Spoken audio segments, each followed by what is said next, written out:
Catastrophe! L'eau est entrée dans ma maison. C'est l'inondation. Mais comment en arrive-t-on là? Pour le comprendre, il faut revenir à la source. La rivière est située en fond de vallée d'un bassin versant. Lors de précipitations, l'eau qui ne peut plus s'infiltrer dans les sols ruisselle et alimente les cours d'eau du bassin. En cas de forte pluie sur une longue période, le niveau des cours d'eau monte. La quantité d'eau devient trop importante pour être maintenue dans le lit mineur. La rivière déborde dans son lit majeur. C'est l'inondation.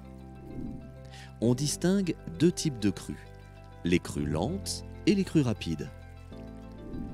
Les crues rapides sont provoquées par des pluies violentes très localisées. Le niveau des cours d'eau peut monter en quelques heures seulement. Cependant, si les précipitations sont abondantes pendant plusieurs semaines dans les hautes vallées, les sols saturent, l'eau s'étend dans la vallée, inonde son lit majeur. Il faut plusieurs jours pour que la crue se propage à l'ensemble du bassin. L'eau qui inonde la vallée s'écoule plus ou moins lentement selon le niveau de saturation du sol, la densité de la végétation et les obstacles présents sur la rivière. La crue, en descendant la vallée, peut s'étaler sur toute la largeur de son lit majeur et peut être freinée par la végétation en place. C'est ce que l'on appelle le laminage naturel des crues. Le phénomène d'inondation peut être amplifié lorsque les crues de deux rivières se rejoignent à une confluence. L'inondation peut durer parfois plusieurs semaines. Les eaux peuvent stagner dans la vallée et causer des dégâts importants, par exemple sur les habitations, les entreprises, les routes et les cultures.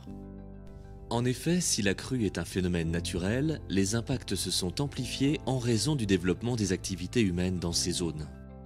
L'imperméabilisation des sols, la densité urbaine, la perte des zones humides, le changement climatique peuvent participer aussi à l'augmentation des dommages en cas de forte crue. Pour en savoir plus, des informations sur l'exposition aux risques naturels sont disponibles sur le site georisque.gouv.fr.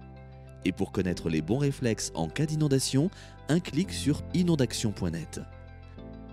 Prévenir les inondations, une responsabilité collective.